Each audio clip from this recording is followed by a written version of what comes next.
నమస్కారం ఈటీవీ 360కి స్వాగతం ముందుగా ప్రధాన అంశాలు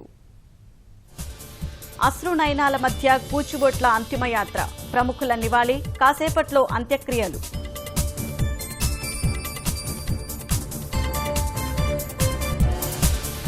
కోర్టు ముందుకు కాన్సాస్ ఘటన నిందితుడు మరణశిక్ష ఖాయమంటున్న న్యాయ నిపుణులు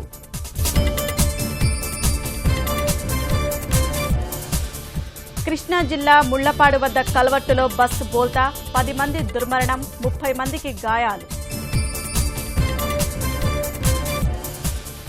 బస్సు ప్రమాదంలో 7 మృతదేహాల గుర్తింపు క్షతగాత్రులకు విజయవాడ ఆసుపత్రిలో చికిత్స వేతన సవరణపై బ్యాంకు ఉద్యోగుల సమ్మెబాట దేశవ్యాప్తంగా కార్యకలాపాలకు అంతరాయం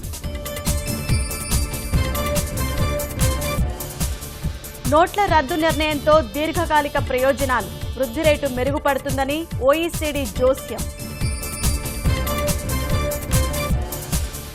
ఉత్తర ఇరాక్లోని ఉగ్రస్థావరాలపై టర్కీ దాడి ఉగ్రవాదుల ఏరివేతే లక్ష్యమని సైన్యం ప్రకటన సాహస క్రీడలకు వేదికగా అమరావతి ప్రాంతం అడ్వెంచర్ క్లబ్ ప్రతిపాదనలకు అటవీశాఖ సమ్మతి